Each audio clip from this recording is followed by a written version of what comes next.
নমস্কার বন্ধুরা। কয়েকদিন আগেই ঘূর্ণিঝড় রেমাল এবং সঙ্গে বৃষ্টি হয়ে গিয়েছে। ছাদ বাগানের গাছগুলোর গোড়ায় ছোট্ট ছোট্ট ঘাস জন্মেছে। আর এই সমস্ত গাছগুলোতে যাতে না পচন লাগে আর বিভিন্ন রোগ বা ফাঙ্গাস যাতে না লাগে, সেই কারণে গাছের গোড়াগুলো পরিষ্কার করে দিচ্ছি। বর্তমানে আমি আমার ছাদ বাগানটাকে আবার নতুন করে গাছ বসানোর চিন্তা ভাবনা করছি।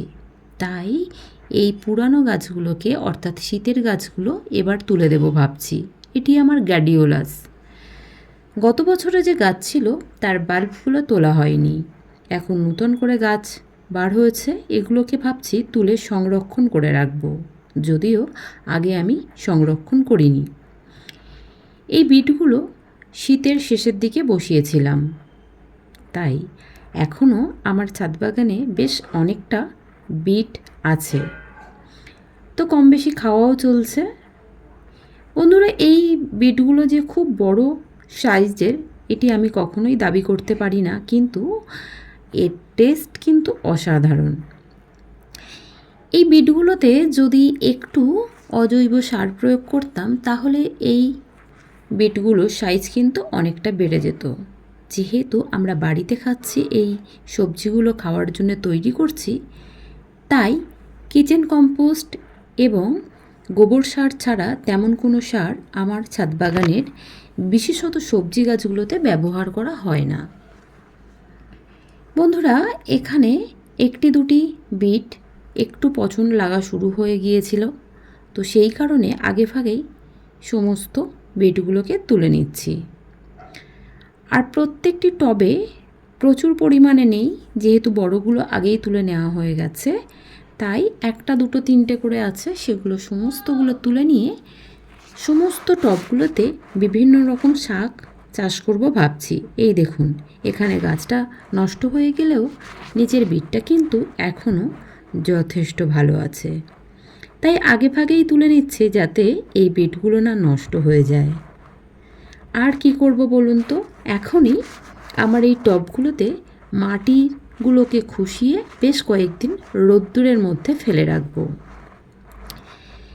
তাহলে কি হবে, যেহেতু আমার এই টবগুলোতে অল্প অল্প মাটিতে অনেক দিন ধরে বিট গাছগুলো আছে, সেই কারণে এই খুশিয়ে রাখার ফলে মাটির মধ্যে অক্সিজেন প্রবেশ করবে এবং সূর্যের আলো এই মাটির মধ্যে প্রবেশ করে এর মধ্যে থাকা বিভিন্ন জীবাণুগুলোকে ধ্বংস করবে। তার ফলে পরবর্তীতে আমরা যে সমস্ত গাছগুলো বসাবো সেই গাছগুলো খুব সহজে এই মাটিতে হবে এবং কোনো ফাঙ্গাস অ্যাটাক করবে না, রোগ পোকামাকড়ও কম লাগবে।